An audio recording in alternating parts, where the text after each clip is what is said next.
دیار غیر۔ ایک صبح جلال اپنی مختصر فوج کے ساتھ ایک ایسی چٹان پر کھڑا تھا جو تین اطراف سے تاتاریوں کے محاصرے میں تھی اور چوتھی طرف تقریباً 30 فٹ نیچے دریائے سندھ ٹھاٹے مار رہا تھا۔ چنگیز خان کا حکم تھا کہ جلال الدین کو ہر قیمت پر زندہ گرفتار کیا جائے۔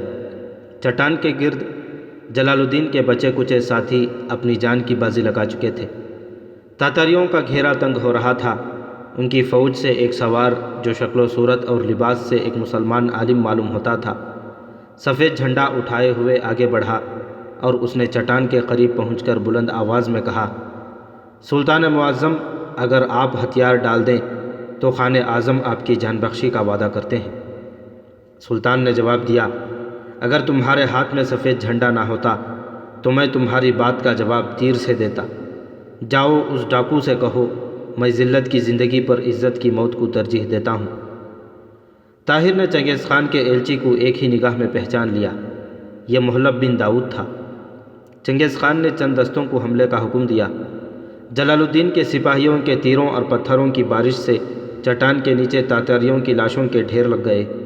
چنگیز خان نے یہ دیکھ کر زیادہ سپاہی بھیج دیے۔ جلال الدین کے سپاہی ایک ایک کر کے کٹنے لگے۔ وہ پیچھے ہٹتے ہٹتے چٹان کے آخری سرے تک جا پہنچے۔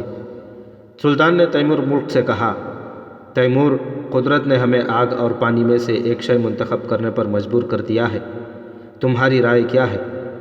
تیمور ملک نے جواب دیا، مجھے یقین ہے کہ پانی کی لہریں آگ کی شعلوں کی طرح بے رحم ثابت نہیں ہوں گی۔ بہت اچھا، میں رہنمائی کرتا ہوں، تم سپاہیوں کو تیار ہونے کا حکم دو۔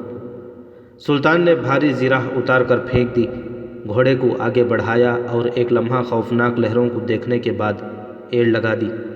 تیمور ملک نے چند آدمیوں کے سوا باقی سپاہیوں کو دریا میں کودنے کا حکم دیا۔ جب اپنی باری آئی تو تیمور ملک کی نگاہ طاہر پر پڑی۔ وہ چند قدم کے فاصلے پر گھوڑے کی گردن پر سر ٹیکے ہوئے تھا۔ اس کی زرہ میں چند تیر اٹکے ہوئے تھے اور اس کا وفادار نوکر زید نیزے کے ساتھ دو تاتاریوں کو روکنے کی کوشش کر رہا تھا۔ تیمور ملک گھوڑا بڑھا کر آگے بڑھا اور تاتاریوں میں سے ایک کی گردن اڑا دی۔ دوسرے تاتاری کو زید گرا چکا تھا۔ اتنی دیر میں چند اور تاتاری پہنچ گئے۔ تیمور ملک نے طاہر کو کھینچ کر اپنے گھوڑے پر ڈالتے ہوئے زید اور باقی سپاہیوں کو دریا میں کودنے کا حکم دیا۔ خود بھی اپنے گھوڑے کو چٹان کے سرے پر لے جا کر ایڑ لگا دی۔ عبد الملک دریا کے کنارے تذبذب کی حالت میں کھڑا تھا، لیکن جب طاہر کو تیمور ملک کی حفاظت میں دیکھا تو اس نے بھی چھلانگ لگا دی۔ چنگیز خان نے خوارزم شاہ کو زندہ پکڑنے کی نیت سے اپنے سپاہیوں کی معمولی تعداد چٹان پر حملہ کرنے کے لیے روانہ کی تھی۔ جب تاتاری چٹان کے اوپر کھڑے ہو کر دریا کی طرف اشارہ کر کے چلانے لگے تو وہ بھاگتا ہوا چٹان پر چڑھا۔ جلال الدین کے اکثر ساتھی تاتاریوں کے تیروں اور بعض دریا کی تند و تیز موجوں کا شکار ہو چکے تھے، لیکن جلال الدین تیروں کی زد سے دور جا چکا تھا۔ وہ دوسرے کنارے پہنچ کر ایک ٹیلے پر چڑھا اور اطمینان کے ساتھ بیٹھ گیا۔ چنگیز خان نے اپنے بیٹوں اور سرداروں سے مخاطب ہو کر کہا، خوش نصیب ہے وہ باپ جس کا بیٹا جلال الدین جیسا ہو، اور مبارک ہیں وہ مائیں جو ایسے شیروں کو دودھ پلاتی ہیں۔ چنگیز خان کے بعض سپاہیوں نے جلال الدین کے تعاقب میں دریا عبور کرنے کی اجازت طلب کی، لیکن اس نے کہا، یہ دریا ترکستان کے چھوٹے چھوٹے دریاؤں سے مختلف ہے اور دشمن کے ترکش تیروں سے خالی نہیں۔ تیمور ملک نے طاہر کو دریا کے کنارے لٹا کر اس کی زرہ کھولی، زخموں پر پٹیاں باندھی اور کہا، طاہر، اب تمہاری طبیعت کیسی ہے؟ اس نے اٹھ کر بیٹھتے ہوئے جواب دیا، میں بالکل ٹھیک ہوں، مجھے صبح سے پانی پینے کا موقع نہیں ملا تھا، اس لیے بھوک اور پیاس کی وجہ سے چکر آ گیا تھا۔ دریا میں ٹھنڈا پانی میں نے جی بھر کر پیا ہے۔ قریباً 700 سپاہی دریا عبور کر کے جلال الدین سے جا ملے۔ سلطان نے ارد گرد کی بستیوں پر قبضہ کر کے سامان رسد اور چند گھوڑے فراہم کیے اور کوہستان نمک کے آس پاس ایک چھوٹے سے علاقے پر قبضہ کر لیا۔ چند اور ٹولیاں بھی اس سے آ ملیں۔ چنگیز خان نے چند کوس نیچے جا کر کشتیاں فراہم کیں اور ایک تجربہ کار جرنیل کو اپنے بہترین سواروں کی فوج دے کر دریا کے پار پہنچا دیا۔ جلال الدین نے مایوسی کی حالت میں دہلی کا رخ کیا۔ تاتاری ہندوستان کی ناقابل برداشت گرمی میں دور تک اس کا پیچھا نہ کر سکے۔ وہ ملتان، لاہور اور شاہ پور کے علاقوں میں لوٹ مار کر کے واپس چلے گئے۔ واپسی پر پشاور کو تباہ و ویران کرنے کے بعد چنگیز خان نے سمرقند کا رخ کیا۔ افغانستان کے تباہ شدہ علاقوں میں سے دوبارہ گزرتے ہوئے اس نے رہے سہے ان تمام مردوں کو جو اس کے ہاتھ لگے قتل کرا دیا اور بے شمار عورتوں کو اپنے ساتھ لے گیا۔ دریائے سندھ کے کنارے سے لے کر بحیرہ خزر تک تمام اسلامی ممالک پر تاتاریوں کا تسلط ہو چکا تھا۔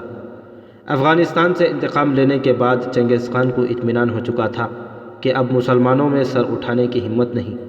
صرف جلال الدین ایک ایسا دشمن تھا جسے وہ تمام دنیا سے زیادہ خطرناک سمجھتا تھا، لیکن اس کے پاس کوئی ملک تھا نہ فوج۔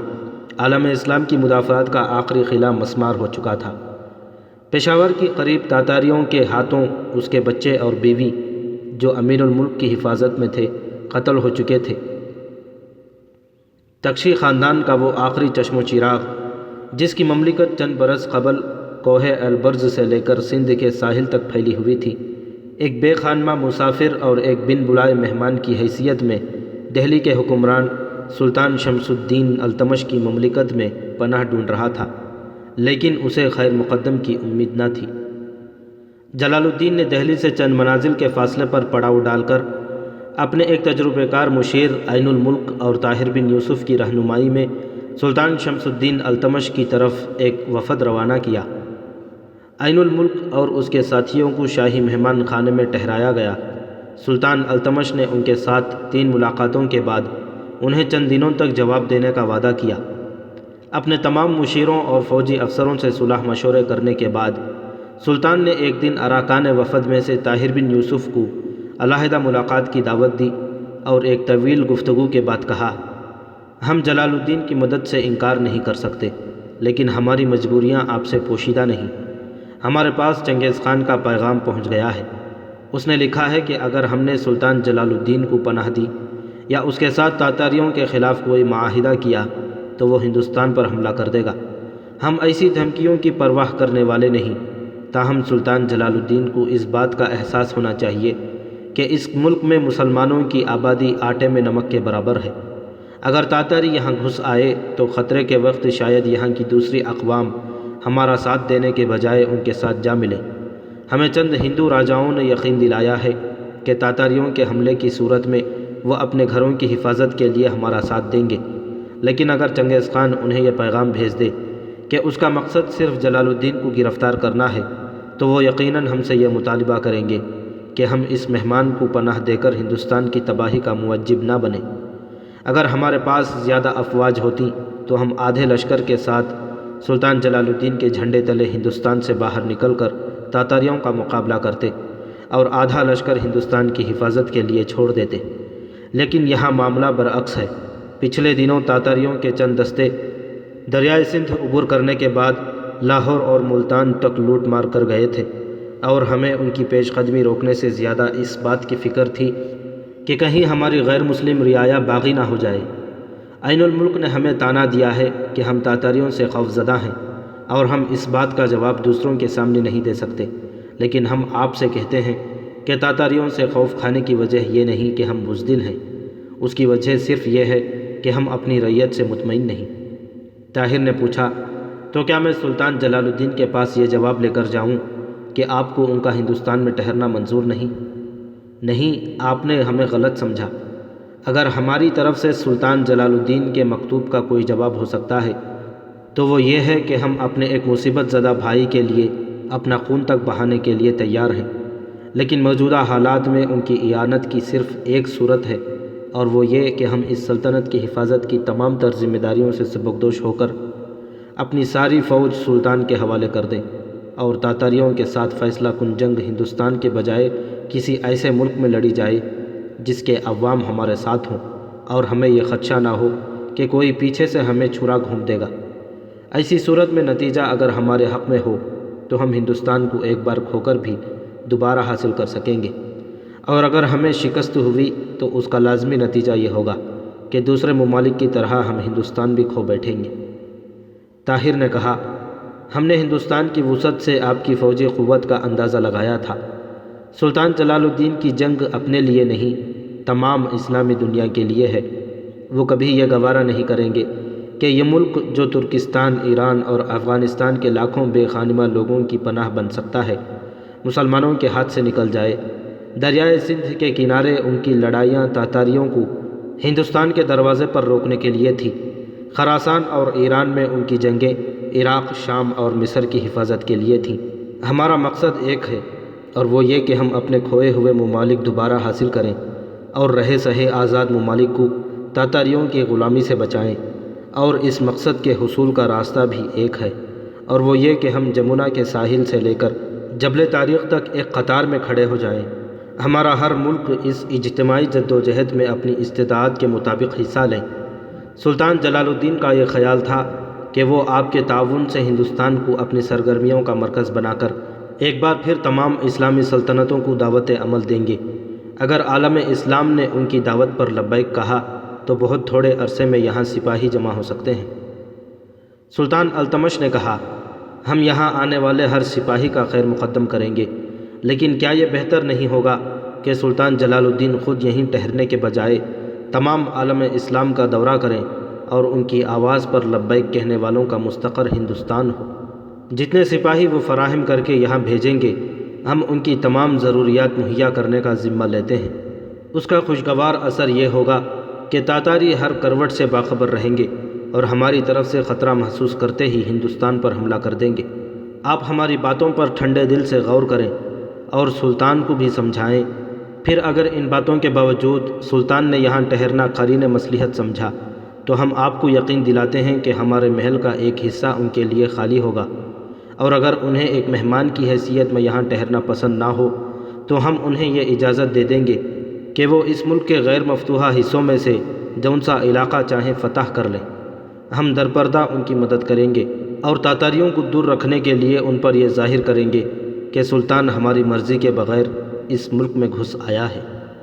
طاہر نے کہا، میں آج ہی سلطان کی طرف روانہ ہو جاؤں گا اور چند دنوں تک سلطان کا جواب آپ کے پاس پہنچا دوں گا۔ شمس الدین التمش نے کہا، بہتر یہ ہوگا کہ آپ سلطان کو مکتوب میں یہ تمام باتیں لکھ بھیجیں اور اپنے ساتھیوں میں سے کسی کو سلطان کے پاس روانہ کر دیں۔ عین الملک نے ابھی سے ہمارے امراء کے ساتھ ساز باز شروع کر دی ہے۔ آپ سلطان کو لکھیں کہ یہاں عین الملک کی موجودگی ہم دونوں کے لیے نقصان رساں ثابت ہوگی۔ بہتر یہ ہے کہ وہ اسے بلا لیں اور ہمارے پاس تیمور ملک کو بھیج دیں۔ وہ نیک نیت بھی ہے اور معاملہ فہم بھی۔ ہمیں یقین ہے کہ ہم بہت جلد کسی فیصلے پر پہنچ جائیں گے۔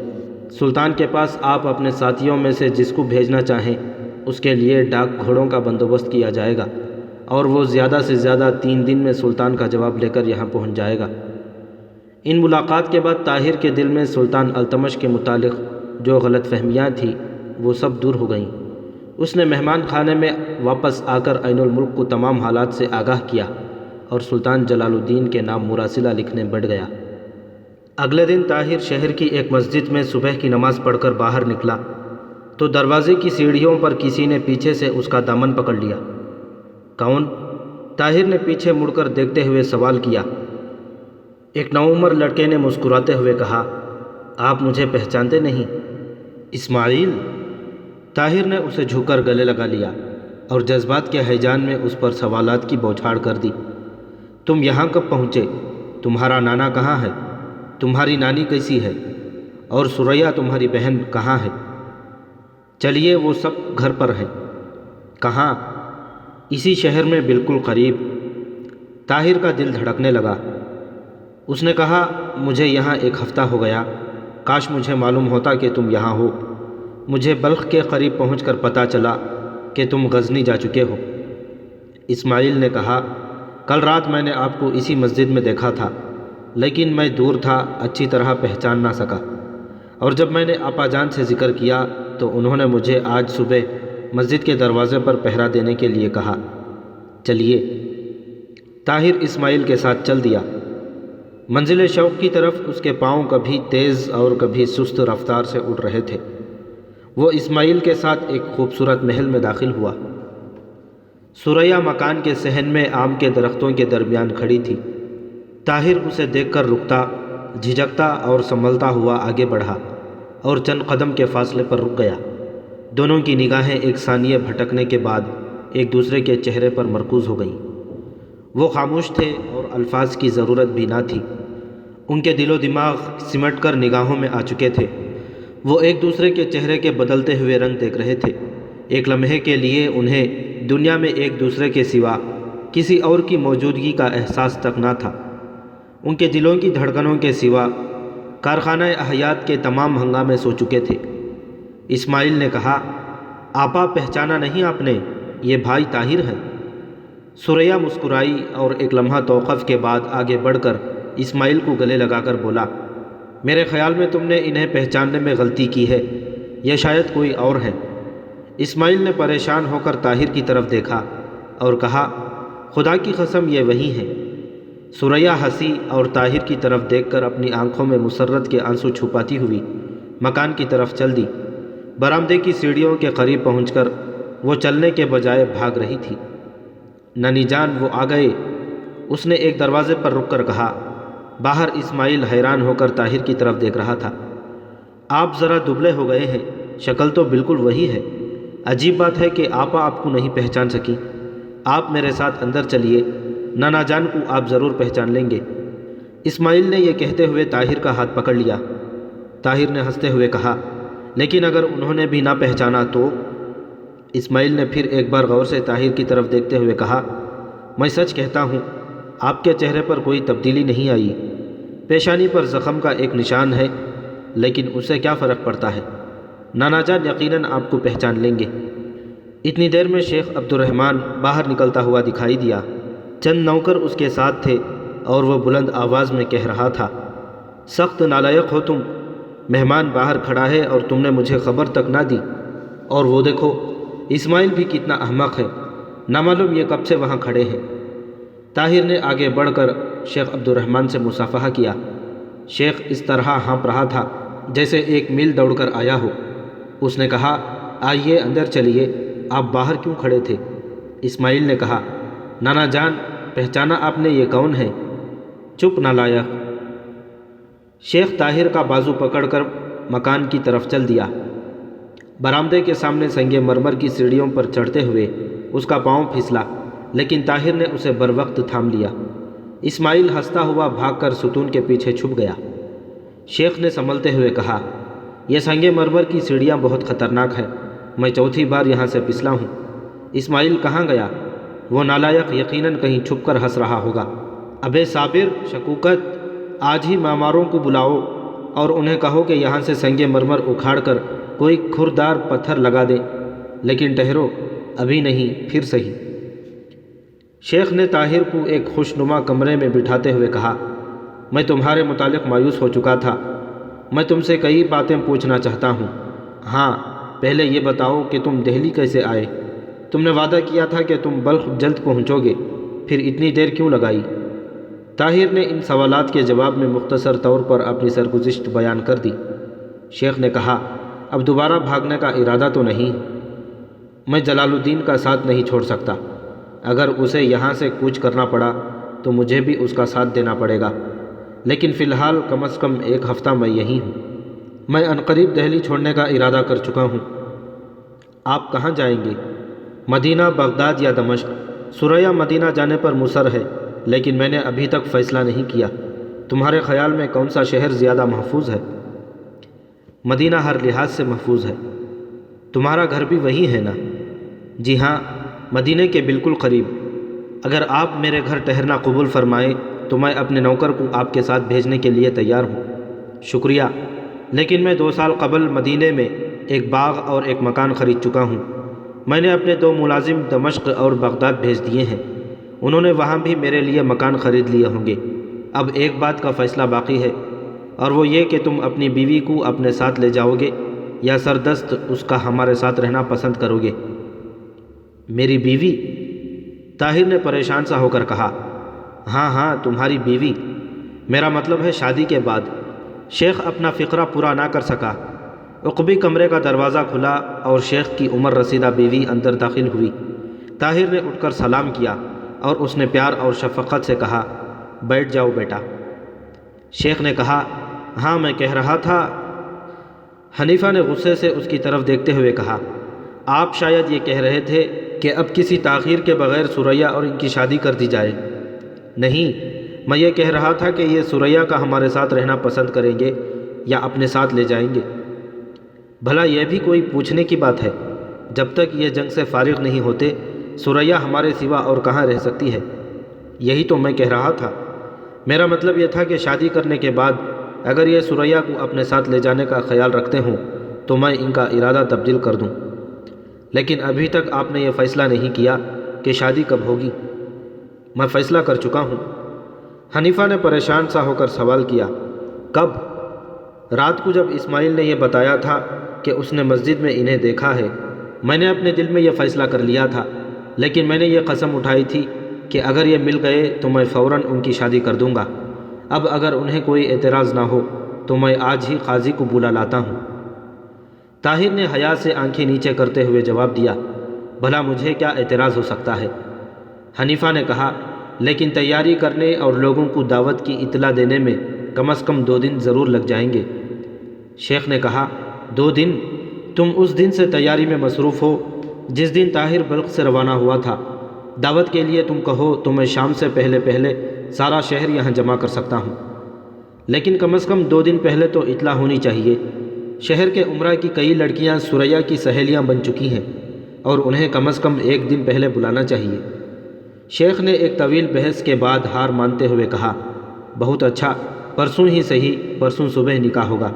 کھانا کھانے کے بعد شیخ نے طاہر کو اپنے پاس ٹھہرانے کے لیے اصرار کیا، لیکن طاہر نے کہا، نہیں، اس وقت مجھے اجازت دیجیے، شاہی مہمان خانے میں میرے ساتھی انتظار کر رہے ہوں گے، شام کو آ جاؤں گا۔ شیخ سے اجازت لے کر طاہر کمرے سے باہر نکلا تو برآمدے میں اسماعیل منتظر کھڑا تھا۔ اس نے کہا، آپ جا رہے ہیں؟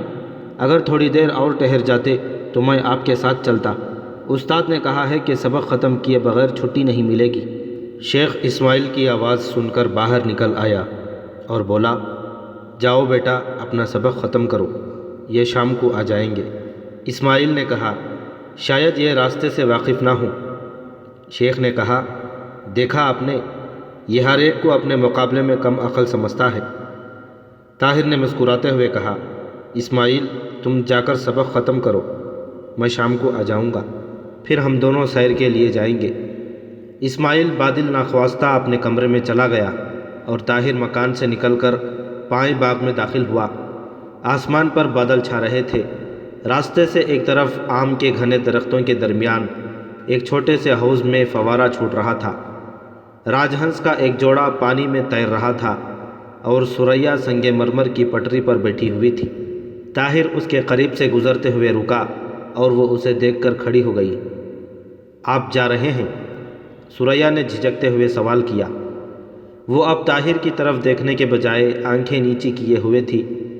طاہر نے اپنا راستہ چھوڑ کر اس کے قریب پہنچتے ہوئے کہا، میں شاہی مہمان خانے میں اپنے دوستوں کے پاس جا رہا ہوں، شام تک آ جاؤں گا۔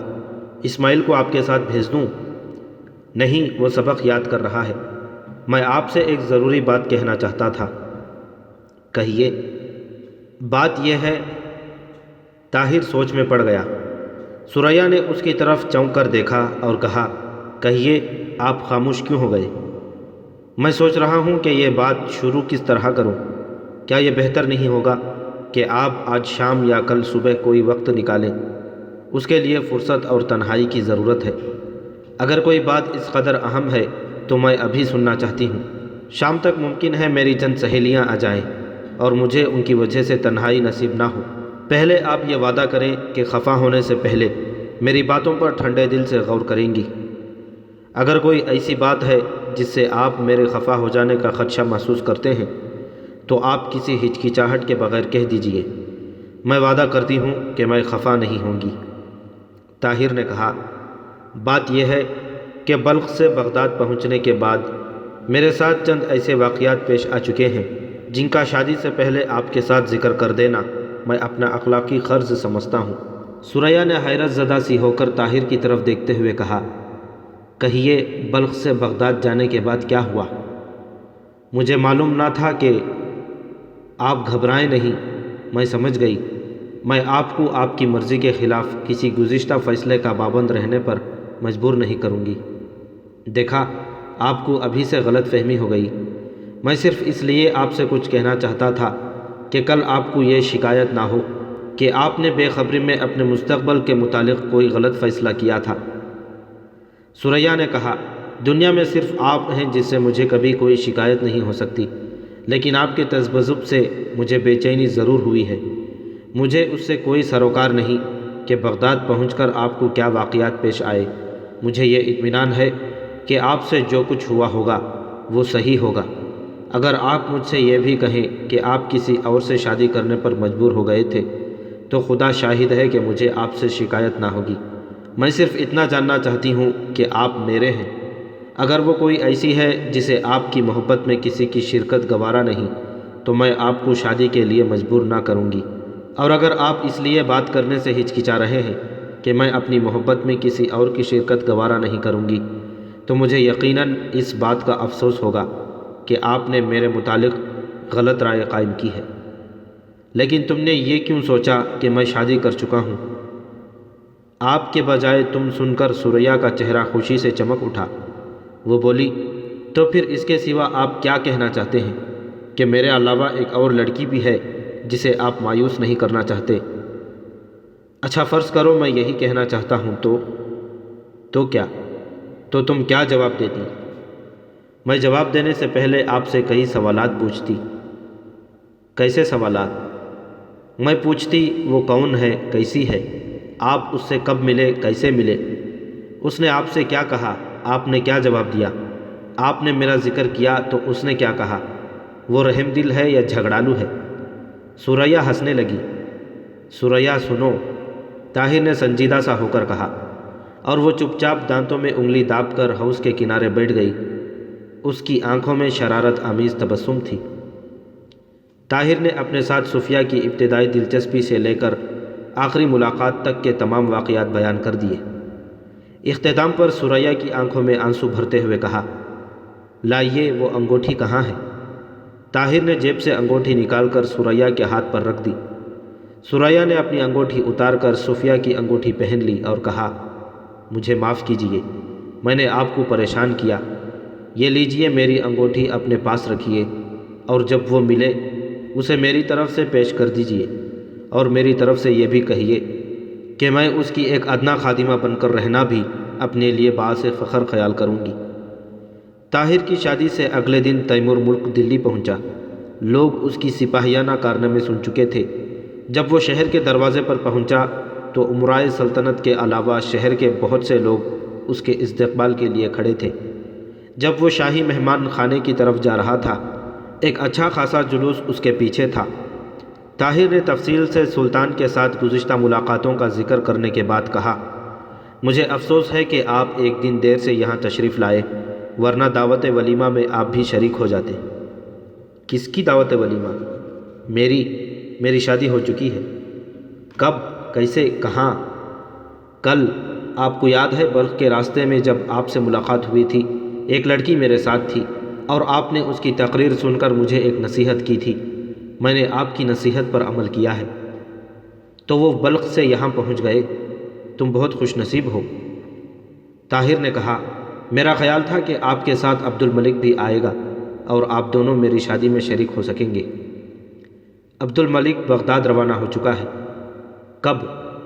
تمہارا مکتوب ملتے ہی سلطان نے مجلس شورا طلب کی، اور ہمارا متفق فیصلہ تھا کہ تمام اسلامی سلطنتوں میں ایلچی بھیج کر انہیں تاتاریوں کے خلاف ایک متحدہ محاذ بنانے کی دعوت دی جائے۔ سلطان کی خواہش تھی کہ تمہیں بھیجا جائے، لیکن میں نے یہ رائے دی کہ تمہاری دہلی میں بہت ضرورت ہے۔ طاہر نے کہا، لیکن میری طرح عبد الملک کے متعلق بھی خلیفہ کی رائے اچھی نہیں تھی۔ مجھے ڈر ہے کہ وہ اسے جاتے ہی گرفتار نہ کر لیں۔ تیمور ملک نے جواب دیا، نہیں، وہ سلطان کے ایلچی کی حیثیت سے گیا ہے۔ خلیفہ اس قدر رذالت کا ثبوت نہیں دے گا۔ سلطان نے باقی تمام اسلامی ممالک میں بھی اپنے ایلچی روانہ کر دیے ہیں۔ ایک افسر نے اندر آ کر اطلاع دی، سلطان نے آپ کو ملاقات کے لیے بلایا ہے۔ تیمور ملک نے اٹھتے ہوئے طاہر سے مخاطب ہو کر کہا، انشاءاللہ میں واپس آ کر تمہاری شادی پر ایک تحفہ پیش کروں گا۔ دوپہر کے وقت تیمور ملک سلطان سے ملاقات کر کے واپس آیا تو اس نے طاہر کو اپنے کمرے میں بلا کر کہا، میں نے تمہیں ایک تحفہ پیش کرنے کا وعدہ کیا تھا، میں اپنا وعدہ پورا کرتا ہوں۔ وہ تحفہ یہ ہے کہ تم تا حکم ثانی دہلی میں رہو گے، اور جب تک سلطان جلال الدین ہندوستان میں ہیں تمہیں دوسرا حکم نہیں دیا جائے گا۔ میں کل جا رہا ہوں، دہلی میں تم سلطان کے سفیر بن کر رہو گے۔ مجھے ڈر ہے کہ بعض ترک سردار سلطان التمش کو ہمارے سلطان کے خلاف اکساتے رہیں گے، لیکن تم نے چند ملاقاتوں میں سلطان پر جو اثر ڈالا ہے اس کے پیش نظر مجھے یقین ہے کہ تمہاری یہاں موجودگی میں کوئی شخص اس کا ارادہ تبدیل نہیں کر سکے گا۔ تم اپنا کام جاری رکھو اور سلطان، عمرا اور عوام کو تاتاریوں کے خلاف متحدہ محاذ میں ہمارا ساتھ دینے پر آمادہ کرتے رہو۔ سلطان التمش یہ سن کر خوش ہوا تھا کہ اب تم خوارزم شاہ کے سفیر بنو گے۔ وہ تمہاری نیک نیتی اور خلوص سے بہت متاثر ہے۔ شام کے وقت شیخ عبد الرحمن نے تیمور ملک کے اعزاز میں شہر کے معززین کو دعوت طعام دی۔ کھانا کھانے کے بعد تیمور ملک نے کہا، طاہر، میں تمہاری بیوی کے لیے بھی ایک تحفہ لایا ہوں۔ حاضرین گہری دلچسپی کے ساتھ تیمور ملک کی طرف دیکھنے لگے۔ تیمور ملک نے اپنے گلے سے حمائل اتار کر طاہر کو پیش کرتے ہوئے کہا، تمہاری بیوی کے لیے میں اس سے بہتر تحفہ پیش نہیں کر سکتا۔ یہ قرآن مجید میرے والد صاحب کے ہاتھ کا لکھا ہوا ہے۔ دہلی میں چند دن اور رہنے کے بعد طاہر کو سلطان التمش کی پریشانیوں کی وجوہات معلوم ہوئیں۔ التمش نے دہلی کا تخت و تاج اپنے آقا قطب الدین ایبک کی وفات کے بعد اس کے نالائق بیٹے سے زبردستی حاصل کیا تھا۔ ترک عمرا بالخصوص ایبک اس کی کامیابی پر خوش نہ تھے۔ ان میں سے ہر ایک یہ سمجھتا تھا کہ دہلی کے تخت پر التمش کی نسبت اس کا اپنا حق زیادہ ہے۔ سرکش عمرا کو التمش کی آہنی ہاتھ مغلوب کر چکے تھے، لیکن شمال مغرب سے اسے تاتاریوں کا خطرہ تھا اور جنوب میں راجپوت منظم ہو رہے تھے۔ ان حالات میں التمش کا یہ خدشہ بے جا نہ تھا کہ اگر تاتاریوں یا راجپوتوں کے ساتھ لڑائی کی نوبت آ گئی تو اس کی فوج کے بعض ترک سردار جو ابھی تک مطمئن نہیں ہوئے اس کے دشمنوں کے ساتھ جا ملیں گے۔ جب عین الملک نے دہلی پہنچ کر سلطان کے باغی عمرا کے ساتھ ساز باز شروع کر دی تو التمش کو ایک نئے خطرے کا احساس ہوا۔ تیمور ملک سلطان سے ملاقات کے بعد عین الملک کے ساتھ بہت سختی سے پیش آیا۔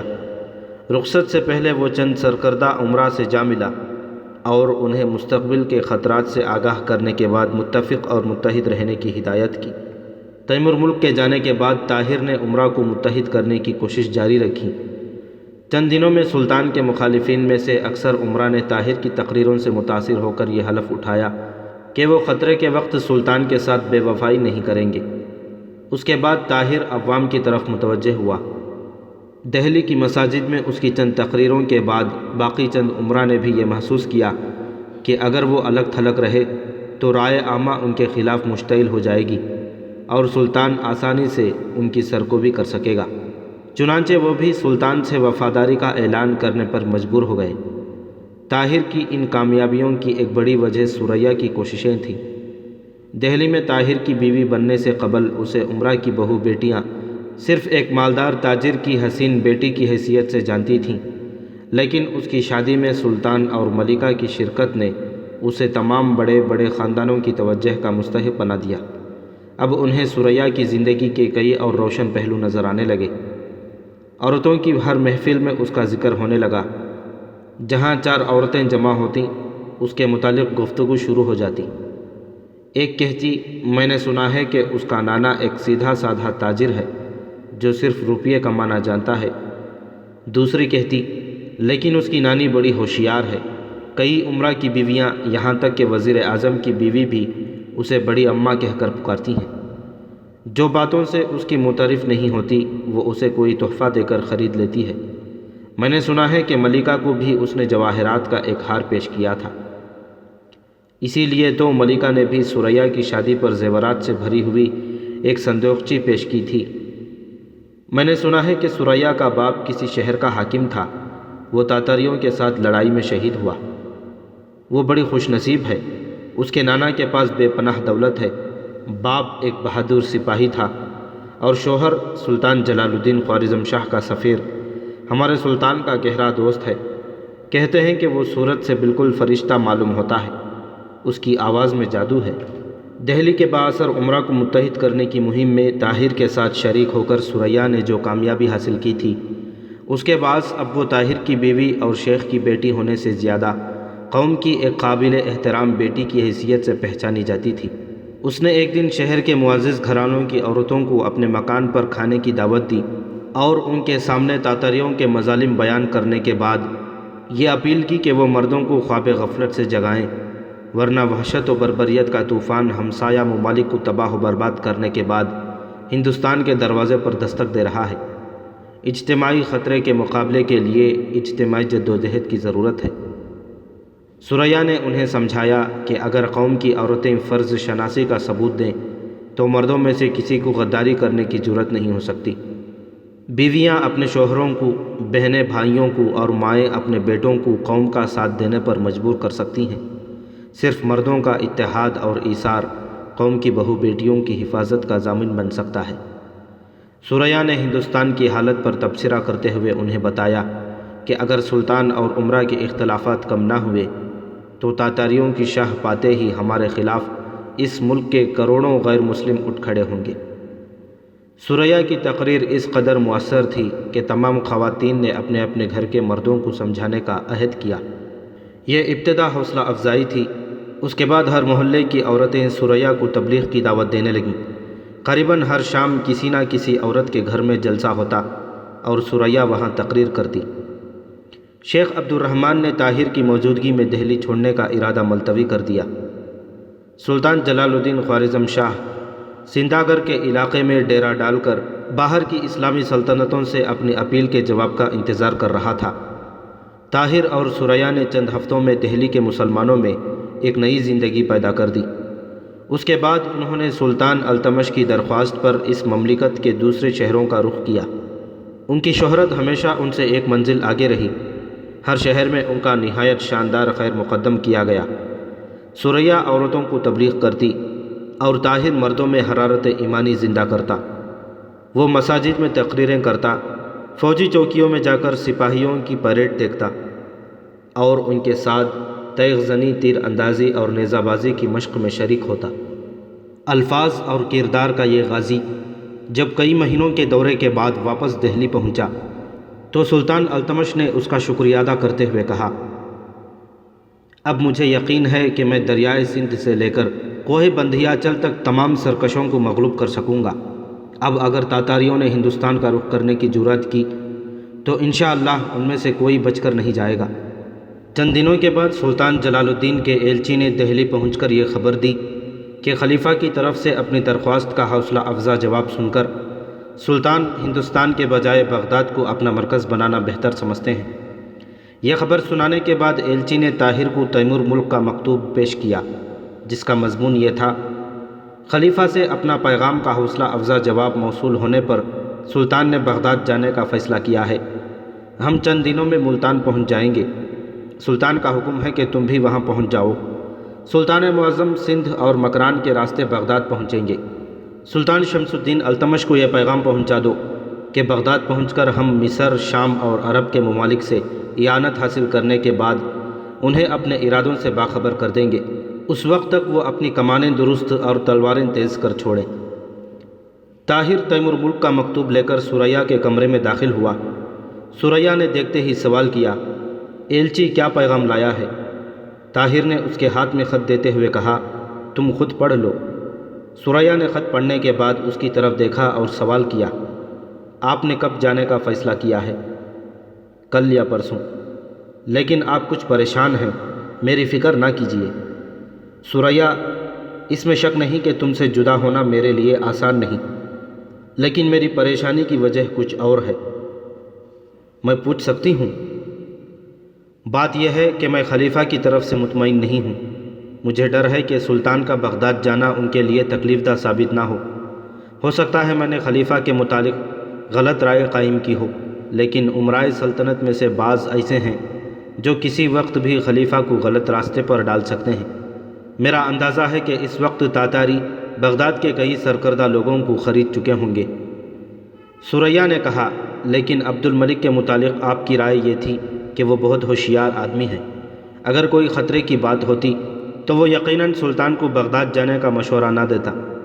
طاہر نے کہا، خدا کرے ان کی نیک نیتی کے متعلق عبد الملک کا اندازہ غلط ثابت ہو۔ شام کے وقت جب شیخ کو طاہر کی تیاری کا علم ہوا تو اس نے بتایا کہ میں صرف تمہاری موجودگی کی وجہ سے دہلی میں ٹھہرا ہوا تھا، اب میں مدینے کی طرف روانہ ہو جاؤں گا اور وہاں سے حج کے بعد دمشق یا کسی اور جگہ جانے کا فیصلہ کروں گا۔ حنیفہ نے طاہر کو تسلی دیتے ہوئے کہا، بیٹا جب تک تم واپس نہیں آؤ گے ہم مدینے میں ہی قیام کریں گے، ہم تمہارا گھر بھی دیکھیں گے۔ طاہر نے کہا، میں زید کو آپ کے پاس چھوڑ جاتا ہوں، وہ آپ کو ہمارے گھر لے جائے گا اور مجھے یقین ہے کہ آپ کم از کم کچھ عرصے کے لیے ان کے مہمان بننا قبول کریں گے۔ حنیفہ نے کہا، ثریا نے اگر پسند کیا تو ہم اسے وہیں چھوڑ جائیں گے۔ شیخ نے کہا، ثریا نے مجھ سے کہا ہے کہ سلطان جلال الدین کو فوج کے لیے روپیے کی ضرورت ہے، بلخ، سمرقند اور بخارا میں میرا بہت نقصان ہوا ہے، تاہم میں 1,00,000 دینار دیتا ہوں، تم یہ سلطان کے پاس پہنچا دو۔ سلطان التمش نے بھی اس کی مدد کے لیے مجھ سے کہا تھا۔ رخصت کے وقت سلطان التمش نے جلال الدین کی مدد کے لیے اشرفیوں کا ایک صندوق دیا اور طاہر کو ملتان تک پہنچانے اور صندوق کی حفاظت کے لیے سواروں کا ایک دستہ اس کے ساتھ روانہ کر دیا۔ بدعہدی۔ راستے میں کرمان، اصفہان اور دوسرے مقامات کے عمرہ تاتاریوں کی حوصلہ افزائی سے اپنی خود مختاری کا اعلان کر چکے تھے۔ سلطان جلال الدین نے آئندہ کے لیے اطاعت اور فرمانبرداری کا وعدہ لے کر ان کی گزشتہ خطائیں معاف کریں اور جنگ کے لیے تیاری کرنے کا حکم دے کر بغداد کا رخ کیا۔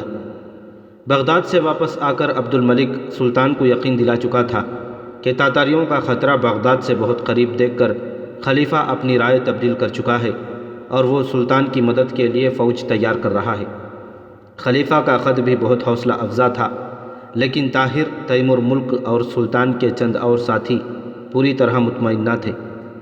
تیمور ملک نے سلطان کو مشورہ دیا کہ وہ چند دن بغداد کی حدود سے باہر قیام کریں اور چند آدمیوں کو بغداد بھیج کر تازہ حالات معلوم کریں۔ ممکن ہے کہ خلیفہ آپ کو دور رکھ کر مدد دینے کے لیے تیار ہو، لیکن اسے آپ کا بغداد میں داخل ہونا گوارا نہ ہو۔ اس قسم کے تمام اعتراضات کے جواب میں سلطان نے کہا، خلیفہ نے دشمن کے مقابلے میں ایک ہو جانے کی دعوت پر لبیک کہا ہے۔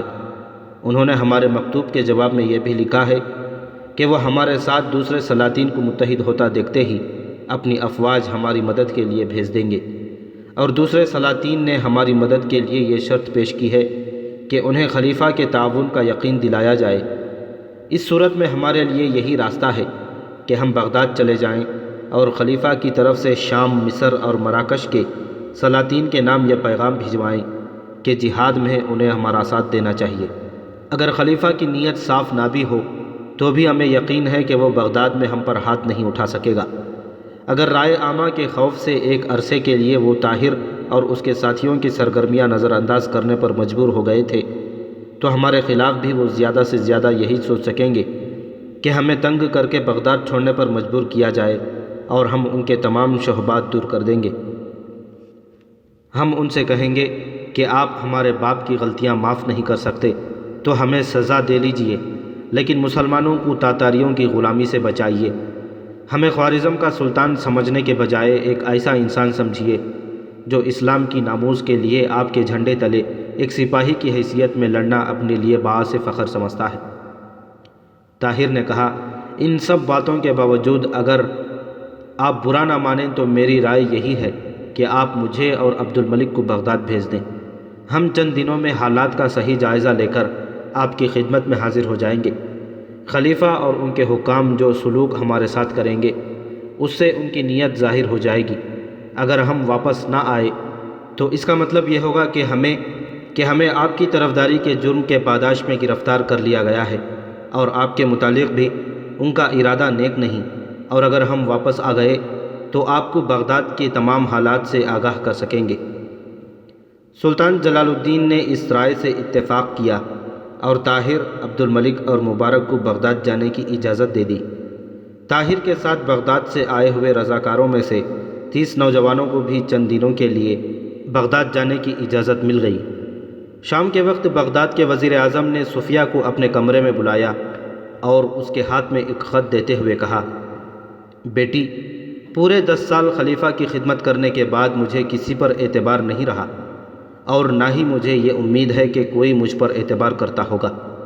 میرا سب سے بڑا گناہ شاید یہ تھا کہ بعض معاملات میں خدا کی مرضی کے خلاف خلیفہ کے اشاروں پر چلتا رہا، لیکن عالم اسلام پر عبرتناک تباہی لانے کے لیے خلیفہ کا ساتھ نہیں دے سکتا۔ سنو، جلال الدین خوارزم شاہ خلیفہ کی اعانت کی توقع پر بغداد آ رہا ہے۔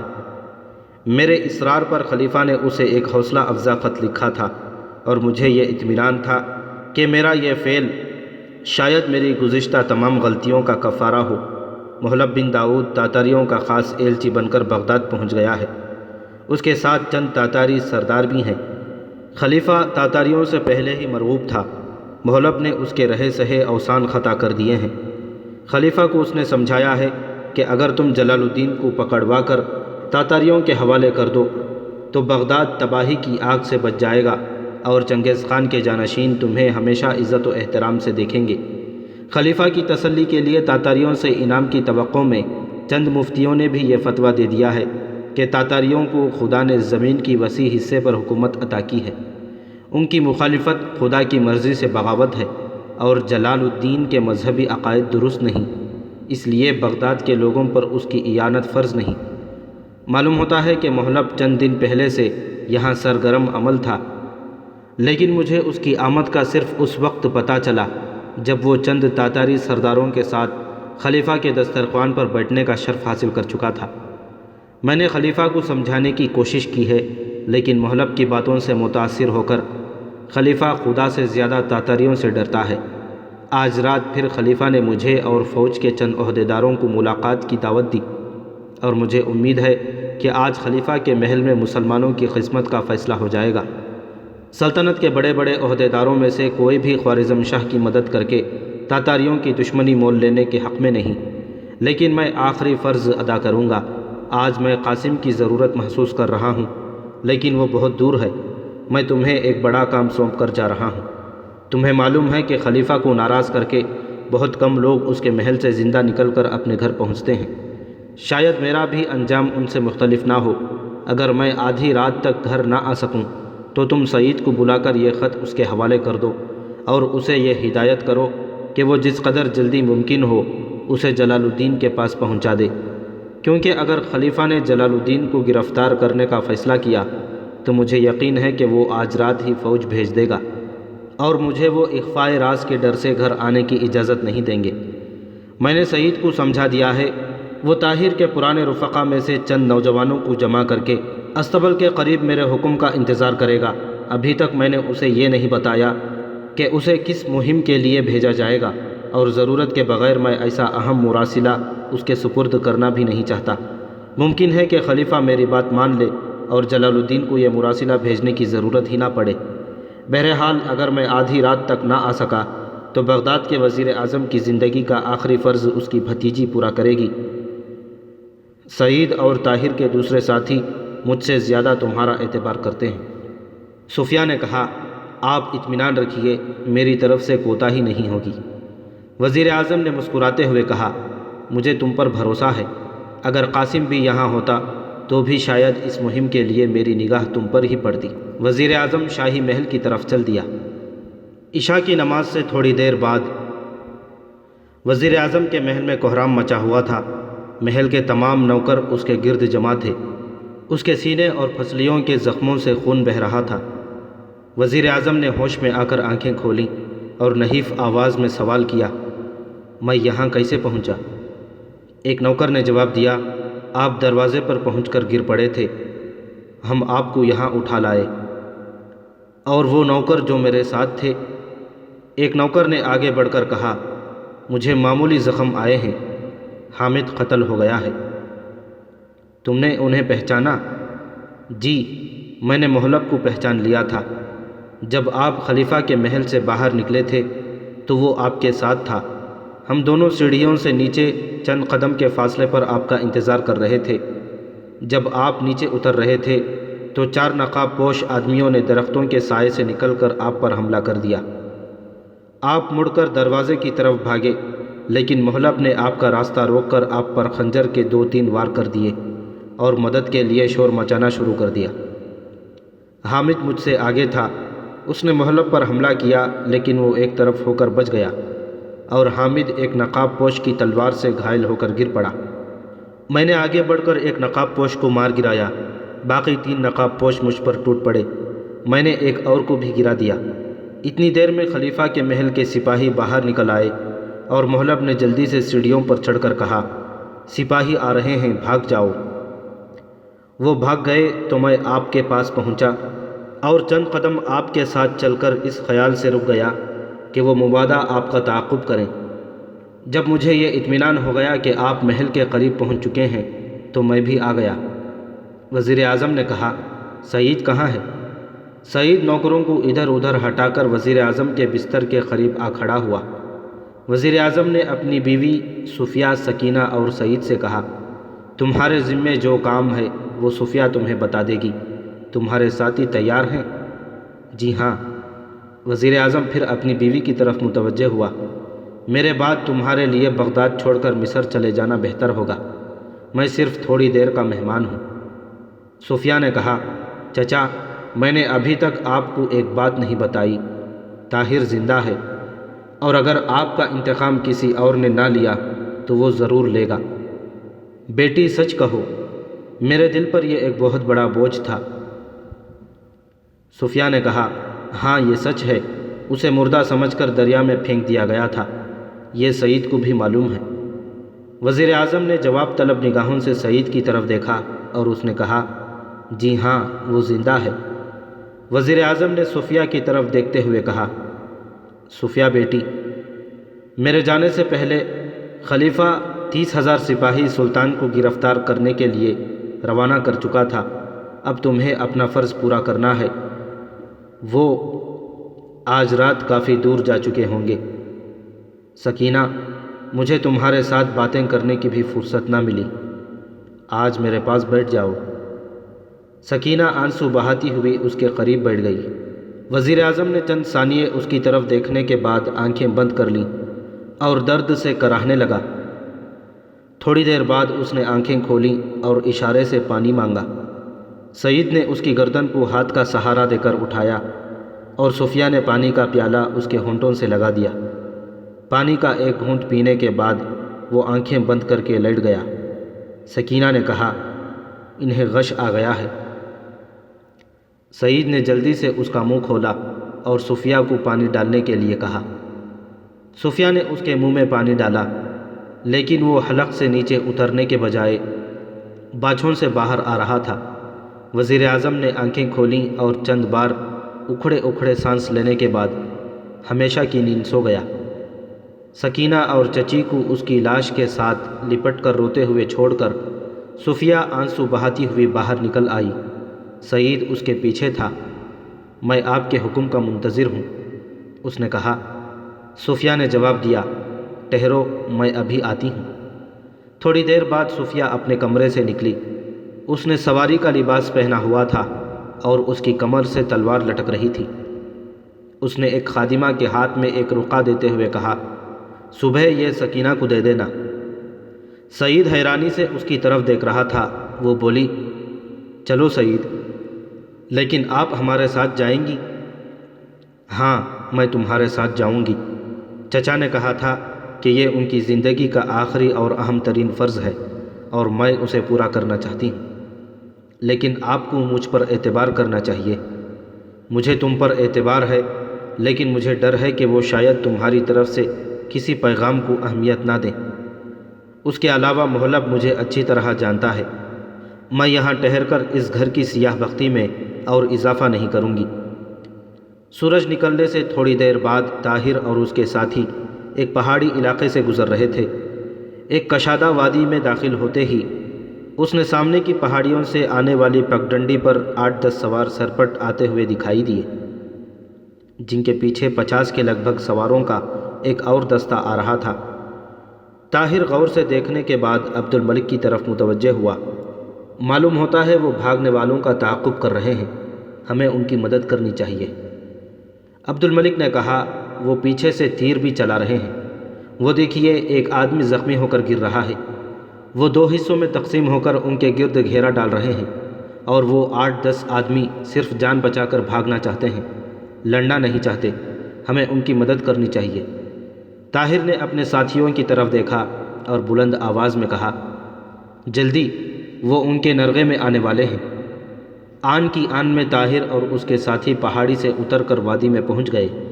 طاہر نے بلند آواز سے کہا، عبد الملک، وہ دیکھو سب سے آگے شاید ایک عورت ہے، تم اسے بائیں طرف سے گھیرنے والے سواروں کو روکو، میں دائیں طرف جاتا ہوں۔ وہ دونوں طرف سے ان کے تیروں کی زد میں آ چکے ہیں، ان کے لیے پگڈنڈی چھوڑ دو۔ اگر انہوں نے ہمیں بھی تعاقب کرنے والوں کا ساتھی سمجھ کر ادھر ادھر مڑنے کی کوشش کی تو وہ مارے جائیں گے۔ طاہر کے ساتھیوں نے 2 حصوں میں تقسیم ہو کر تعاقب کرنے والوں کا راستہ روک لیا، اور بھاگنے والے انہیں اپنے مددگار سمجھ کر دور جانے کے بعد رک گئے۔ طاہر نے آگے بڑھ کر بلند آواز میں پوچھا، تم ان لوگوں کا تعاقب کیوں کر رہے ہو؟ اس کے جواب میں تعاقب کرنے والوں میں سے ایک شخص نے، جس کا سر اور چہرہ آہنی خود میں چھپا ہوا تھا اور جو اپنے لباس سے بغداد کی فوج کا افسر معلوم ہوتا تھا، آگے بڑھ کر کہا، یہ خوارزم شاہ کے جاسوس ہیں، تم ہمارا راستہ مت روکو۔ طاہر نے کہا، تم خلیفہ کے سپاہی معلوم ہوتے ہو، شاید تمہیں معلوم نہیں کہ خلیفہ اور خوارزم شاہ کے درمیان ایک دوستانہ معاہدہ ہو چکا ہے۔ یہ باتیں ہم بہتر جانتے ہیں، تم ہمارے راستے سے ہٹ جاؤ ورنہ ہم تمہیں ہٹنے پر مجبور کر دیں گے۔ طاہر نے کہا، نہیں، جب تک ہمیں یہ معلوم نہ ہو کہ انہوں نے کیا جرم کیا ہے ہم ان کی حفاظت کریں گے۔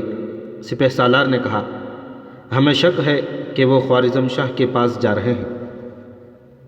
طاہر نے کہا، تمہیں محض شک کی بنا پر لوگوں کو قتل کرنے کی اجازت نہیں دی جا سکتی، اور خوارزم شاہ کے پاس جانا جرم نہیں، تو پھر مقابلے کے لیے تیار ہو جاؤ۔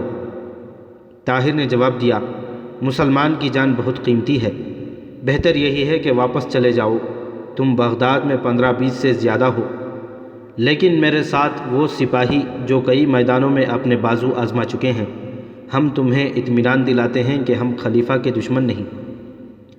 تم یہاں ٹھہر جاؤ، میں ایک آدمی ان کی طرف بھیجتا ہوں، اگر وہ ہماری تسلی نہ کر سکے تو ہم انہیں خود پکڑ کر بغداد لے جائیں گے۔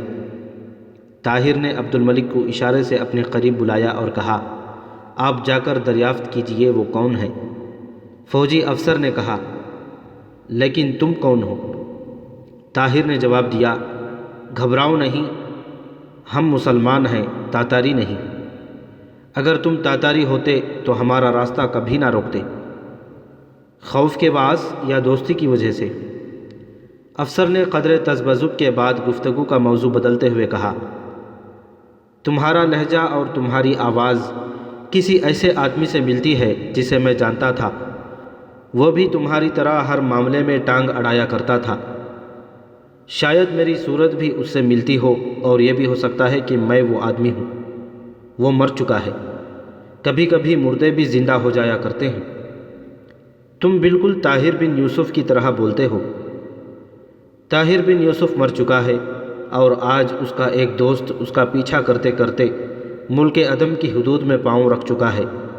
تمہاری آواز، تمہارا لہجہ ایک ایسے آدمی سے ملتا ہے جس نے عہدے کے لالچ میں اپنے دوستوں کو پکڑوانے کا وعدہ کیا تھا۔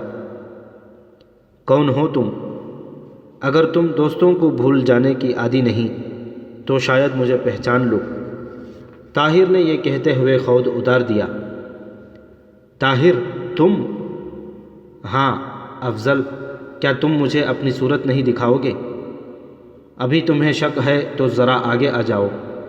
لیکن تمہیں تو؟ طاہر نے کہا، ہاں مجھے زہر دیا گیا تھا، لیکن ہر زہر مہلک نہیں ہوتا۔ طاہر، خدا شاہد ہے، میں اس سازش میں شریک نہ تھا، اور تمہیں پکڑوانے کے لیے میں نے کوئی سازش نہیں کی۔ طاہر نے خود سر پر رکھتے ہوئے کہا، مجھے افسوس ہے کہ تمہیں پکڑوانے کا موقع ہی نہ ملا۔ کیا میں پوچھ سکتا ہوں کہ اب تم کس نیت سے یہاں پہنچے ہو، اور یہ لوگ جن کا تم پیچھا کر رہے ہو کون ہیں؟ میں تمہیں کچھ نہیں بتا سکتا، صرف یہ کہہ سکتا ہوں کہ تم نے میرا راستہ روک کر سپہ سالار کے احکام میں مداخلت کی ہے۔ سپہ سالار وہ کہاں ہے؟ میں یہ نہیں بتا سکتا۔ تو تمہاری خیر اسی میں ہے کہ واپس چلے جاؤ۔ افضل نے کہا، تم جانتے ہو کہ میں بزدل نہیں۔ طاہر نے جواب دیا، جب تک تم غدار نہ تھے میری یہی رائے تھی، لیکن غداری اور بہادری ایک ہی وجود میں نہیں جمع ہو سکتی۔ افضل نے کہا، مجھے صرف ان لوگوں کا تعاقب کا حکم تھا، اگر راہ چلتوں پر تلوار اٹھانے کی اجازت ہوتی تو تم مجھے بزدل کا طعنہ نہ دیتے۔ جب تم جانتے ہو کہ ہماری لاشیں روندے بغیر تم ان کا پیچھا نہیں کر سکتے تو تم واپس کیوں نہیں چلے جاتے؟ افسر نے کوئی جواب نہ دیا اور تذبذب کی حالت میں اپنے ساتھیوں کی طرف دیکھنے لگا۔ اتنی دیر میں عبد الملک گھوڑا دوڑاتا ہوا طاہر کے قریب پہنچا اور افضل کی طرف نیزہ تان کر حملے کے لیے تیار ہو گیا۔ طاہر نے کہا، عبد الملک، لڑائی کی ضرورت نہیں، یہ ہمارے دوست افضل ہیں اور غالباً واپس جانے کا فیصلہ کر چکے ہیں۔ عبد الملک نے جواب دیا، یہ اب اپنے متعلق کوئی فیصلہ نہیں کر سکتے۔ افضل، تیار ہو جاؤ۔ نہیں نہیں عبد الملک، ٹھہرو، طاہر چلایا، لیکن عبد الملک نے اس کی طرف توجہ دیے بغیر گھوڑے کو ایڑ لگا کر افضل پر حملہ کر دیا۔ افضل نے بچاؤ کی کوشش کی، لیکن عبد الملک کا نیزہ اس کے سینے کے آر پار ہو گیا۔ طرفین پر ایک لمحے کے لیے سختہ طاری ہو گیا۔ عبد الملک گھوڑا موڑ کر ان کے درمیان آ کھڑا ہوا اور افضل کے ساتھیوں کو مخاطب کرتے ہوئے بلند آواز میں بولا، تم میں سے اور کون ہے جو خلیفہ کا نمک حلال کرنا چاہتا ہے؟ یہ خشک زمین منافقوں، بزدلوں اور غداروں کے خون کے لیے ترس رہی ہے۔ میری طرف دیکھو، میں عبد الملک ہوں، شاید تم میں سے اکثر مجھے جانتے ہوں۔ عبد الملک نے ایک لمحے کے لیے خود اتار کر پھر اپنے سر پر رکھتے ہوئے کہا، اے کاش تم جینا اور مرنا جانتے، تم کمزور کے سامنے شیر اور طاقتوروں کے سامنے بھیڑیں بن جاتے۔ تم عورتوں پر تیر برساتے ہو، لیکن مردوں کو دیکھ کر تمہارے ہاتھ کانپتے ہیں۔ جاؤ، جا کر اپنے سپہ سالار سے کہو کہ جس جنگل میں وہ شکار کھیلنے آیا ہے وہاں خرگوش نہیں، چیتے رہتے ہیں۔ خوارزم شاہ کے ساتھ چند آدمی ہیں، لیکن ان میں سے ہر ایک ہزاروں سے لڑنا جانتا ہے۔ جاؤ، اگر مجھے یہ احساس نہ ہوتا کہ ہماری تلواریں تمہارے خون سے شرمائیں گی تو میں شاید تمہیں بھاگنے کا موقع نہ دیتا۔ افضل کے ساتھی یکے بعد دیگرے کھسکنے لگے اور تھوڑی دیر میں میدان خالی ہو گیا۔ عبد الملک طاہر کے قریب آیا، اس کے چہرے سے وحشت ٹپک رہی تھی۔ جلدی چلیے، صوفیہ آپ کا انتظار کر رہی ہے۔ صوفیہ؟ چلیے، وہ زخمی ہے۔ طاہر نے دوسرا سوال کیے بغیر گھوڑا سرپٹ چھوڑ دیا۔ پہاڑی پر چڑھتے ہوئے جب گھوڑے کی رفتار کم ہوئی تو اس نے عبد الملک سے سوال کیا، وہ کہاں ہے؟ میں انہیں اس پہاڑی کے پیچھے ندی کے کنارے چھوڑ آیا ہوں۔ زخم خطرناک تو نہیں؟ اسے 2 تیر لگے ہیں، ایک کا زخم معمولی ہے لیکن دوسرا بری طرح اس کی پھسلی میں پیوست تھا، میں نے نکال دیا ہے۔ لیکن کیا؟ خدا خیر کرے۔ صوفیہ پتھر سے ٹیک لگائے بیٹھی تھی، سعید اسے پانی پلا رہا تھا۔ طاہر کو دیکھا تو وہ اٹھ کر کھڑی ہو گئی۔ وہ گھوڑے سے کود پڑا۔ صوفیہ چند قدم آگے بڑھی، لیکن آنکھوں تلے اندھیرا چھا گیا۔ وہ لڑکھڑا کر گرنے کو تھی کہ طاہر نے بھاگ کر اسے اپنے بازوؤں کا سہارا دیا اور آہستہ سے زمین پر لٹا دیا۔ صوفیہ نے اپنے چہرے پر ایک مغموم مسکراہٹ لاتے ہوئے کہا، اب ان باتوں کا وقت نہیں۔ دیکھیے یہ ندی کس قدر چھوٹی ہے، لیکن اس کا پانی کس قدر شفاف ہے۔ دریائے دجلہ بہت بڑا ہے، لیکن اس کے گدلے پانی سے اکتا گئی تھی۔ آپ کے گاؤں کے نخلستانوں میں بالکل اسی قسم کی ندیاں بہتی ہوں گی، ٹھنڈے میٹھے اور شفاف پانی کی ندیاں۔ میں ان کی تلاش میں یہاں پہنچ گئی۔ طاہر کے چند ساتھی اس کے قریب آ پہنچے، لیکن عبد الملک انہیں لے کر ایک طرف ہو گیا۔ صوفیہ نے کہا، آپ مغموم کیوں ہیں؟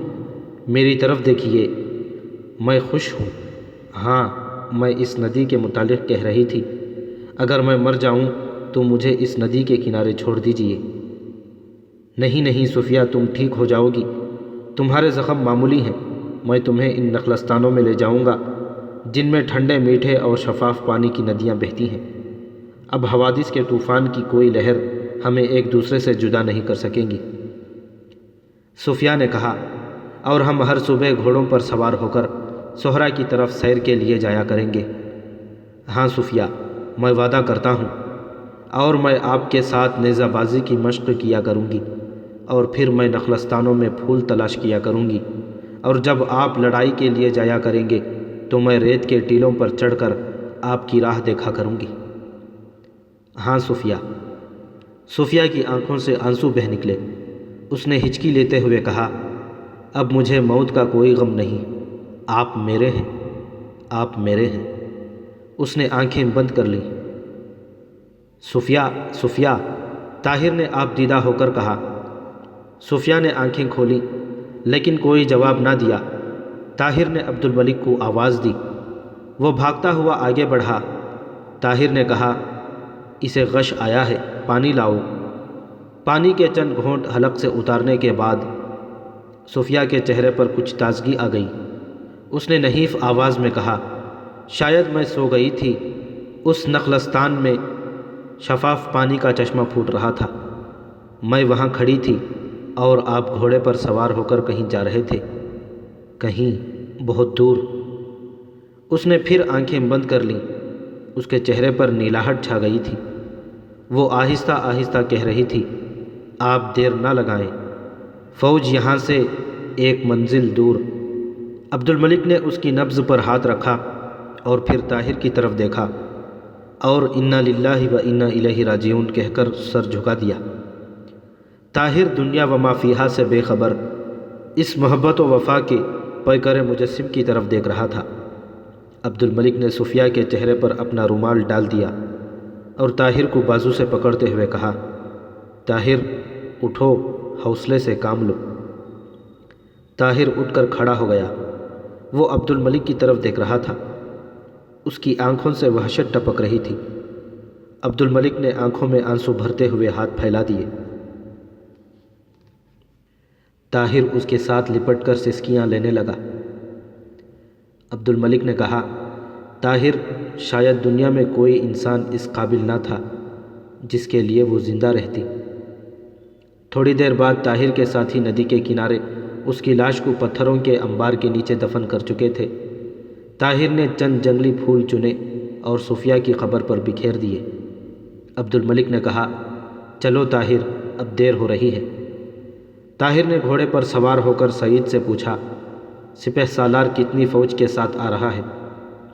20,000 کے ساتھ۔ طاہر نے عبد الملک سے کہا، وزیر اعظم کا خط مجھے دو۔